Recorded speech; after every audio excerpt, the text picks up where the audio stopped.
Hi, it's me Nix and welcome to our YouTube channel. Today, we're going to review Yamaha T-Max at nandito tayo sa Yamaha Revson Daang Hari.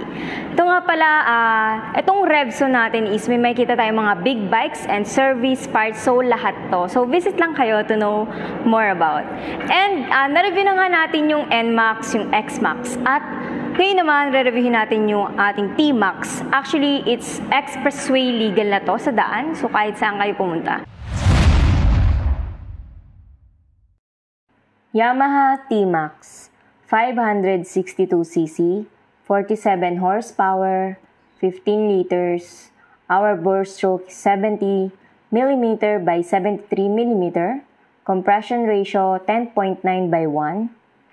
Fuel injection, 2-cylinder, 4-stroke, liquid-cooled, dual overhead cam, 4 valves, maximum torque of 55.7 Nm, RPM at maximum power 7,500 RPM, RPM at maximum torque 5,250 RPM, ang height naman natin 1,420 mm, sa ground clearance 125 mm, 218 kg, ang width natin 765 mm, sa seat height 800 mm, ang wheelbase naman natin 1,575 mm, sa length naman is 2,200 mm. Nakikita nyo naman na napakalaki niyang tignan. And ang napansin ko agad, unang-una dito is yung kanyang visor. So, cleared visor siya. Ang laki niya. Ay, na-adjust nga pala to kung anong mas preference ninyo. And also, syempre may nakagita tayong Yamaha.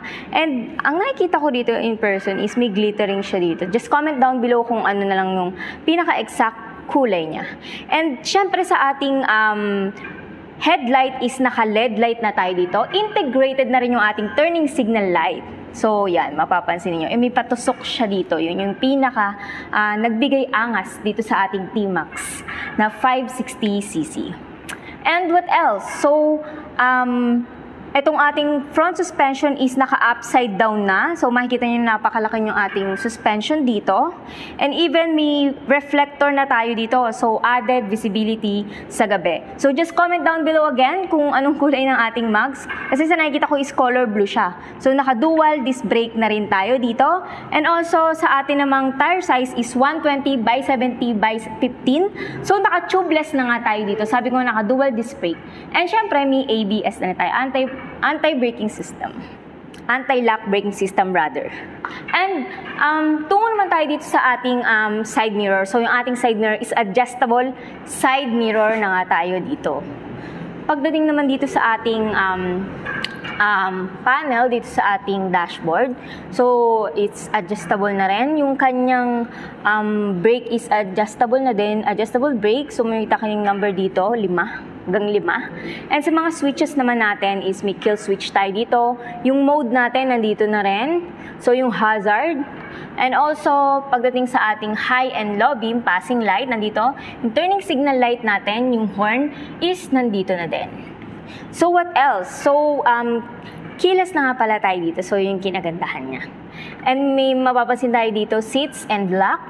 So ito yung bukasan niya. And also, may naka-indicate dito na T-Max. Siyempre, hindi mo mawala yan. And yung kanyang kurbado talaga dito. So, ito yung kanyang gasan. Pagdating sa ating seats, so, wala naman akong, hindi siya madamot sa, sa OBR ninyo, sa pillion ride natin. At ang kinagandahan dito is may division siya, di ba? So, separate siya sa pillion ride natin and sa driver seat. So, napaka-premium talaga ng quality ng ating seats dito sa ating T-Max. And may grab bar na rin tayo dito. So, napansin ninyo. And with stitches na nga pala to is color blue. So, ito yung napapaligiran hanggang dulo. And what else? Meron din tayo ditong mga aluminum material. So, yun yung maganda. And sporty talaga ang datingan ng ating T-Max.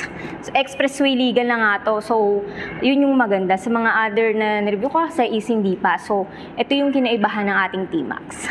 And, so what else? So, tungo tayo dito sa kanyang spacing when you drive. So, wala naman akong masabi kasi very comfy naman. So, pwede nyo rito ilagay yung inyong paa. So, pag nagda-drive kayo, and also yung kanyang makina may nakalagay na rin na Yamaha dito.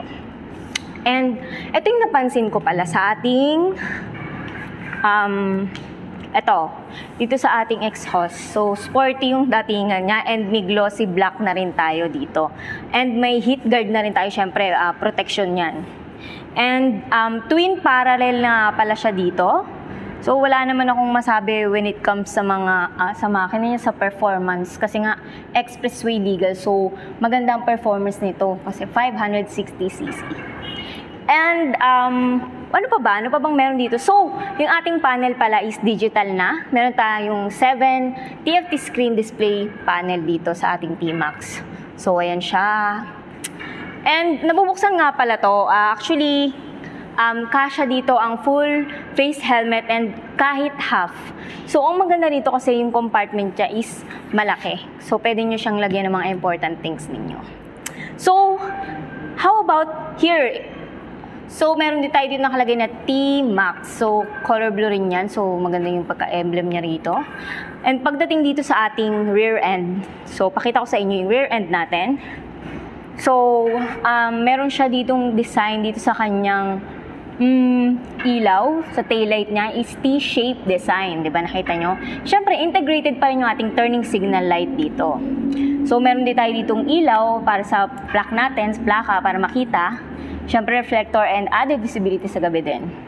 At yung kanyang gulong, mas malaki siyempre sa likod. So, ang tire size ng gulong is 160 by 60 by 15 with ABS and traction control na nga tayo dito. And yung swing arm niya is maganda, napakalaki din. So, belt type na nga pala rin tayo dito. So, ito siya. Pakita ko lang. So, may nakalagay na yung Yamaha, di ba? And so, what else? So, yung kanya namang body color, di ba? So, glittering siya. Ang napansin ko lang, so comment nyo lang kasi baka magkamali ako. So, comment nyo lang down below kung anong pinakakulay niya. Parang may pagka-dark green na hindi ko masabi. So, comment nyo lang sa ibaba kung anong pinaka-body color ng ating T-Max 560cc. And so, ayan. So, nakita naman natin yung nakalimutan ko pa pala rito. Meron tayo ditong USB port. So, may storage din tayo dito. So, ayan. Sus, ganun nyo lang. So, dito is wala. So, dito lang. Dito lang meron. And dito nga pala, meron din tayo ditong logo ng Yamaha. So, dito. Naka-material is chrome material na rin tayo dito. And talaga namang napakalaki talaga ng nakikita ko dito. Hindi ko lang sure kung kaya ko to i-drive. So, dahil nga expressway legal na ito, sobrang talagang convenient din dalhin and magandang dalhin. And ano nga palang price nito? Ang price nito is 779,000. So, avail lang kayo dito sa ating Revson Daang Hari. And once again, thank you so much for having us here, Sir Joff, and sa mga staff dito and sa managers na pumayag na mag-review kami dito. So once again, don't forget to subscribe to our YouTube channel, Motomo, Facebook, TikTok. So meron din kami niyan, so hanapin nyo na lang. And thank you so much again and see you on our next videos. Bye!